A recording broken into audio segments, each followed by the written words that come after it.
And we are joined once again by our analysts for tonight, Irondale Mayor James Stewart and Homewood Mayor Jennifer Andrews. Are you getting tired? Yeah, we're your new coworkers. We'll see y'all tomorrow. Well, we appreciate you being here. I know it's been a long night, and it's obviously been a long night for those candidates as well. And we were talking a little bit about turnout earlier today. We always know that the primary election, we don't anticipate high turnout. And I'm just curious, I'm going forward from now until November, and also with these runoff races, if gas prices continue to go up, right. The other affordability issues that have been out there in terms with groceries, things like that. Do you see that having any bearing if people will start to would that increase turnout possibly going forward? So I think that would be something that they would come out and say, I want to make a statement with my vote on that. So I would hope so. And I know the BJCTA had several free transports. I saw where the Magic City Connector that comes to Homewood was offered for free to get people to the polls. So I hope they do. It's so important to be involved in voting, and you know, the people who represent you, it's so important to make a statement with your vote. And I would say Jennifer made a very important point. I believe that it's going to be even lower. It was predicted to be 23 to 25% would come out and vote in the general election. Runoffs are usually where it's a smaller amount of people that come out to be able to exercise their right to vote. And because there are not a lot of people that are in the election, if the candidates don't work very hard to be able to turn out their vote, then I would say that we will have I would say extremely low.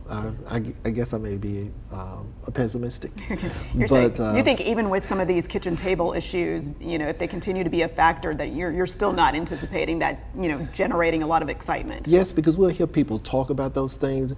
A prime example, I'll have people to criticize me on Facebook the week before city council meeting, and you would think that 70 people are going to show up to that meeting. When we have the meeting, nobody shows up, and then we move on to the next few weeks. I think people are, with all of the things that we have going on, they are very short-sighted. And as soon as you move on, because we have so much stuff that's coming at us on a regular basis, they'll move on to something else. But we'll see. I predict that it'll probably be around 15 to 20% that will show up in the runoff. And in your localities, in your cities, we heard the speeches from Tuberville and Jones, and there's a little bit of a culture war discussion there. What's more important, culture wars or kitchen table? I stated that it was kitchen table because I've learned in politics the only thing people really care about is the things that really affect them.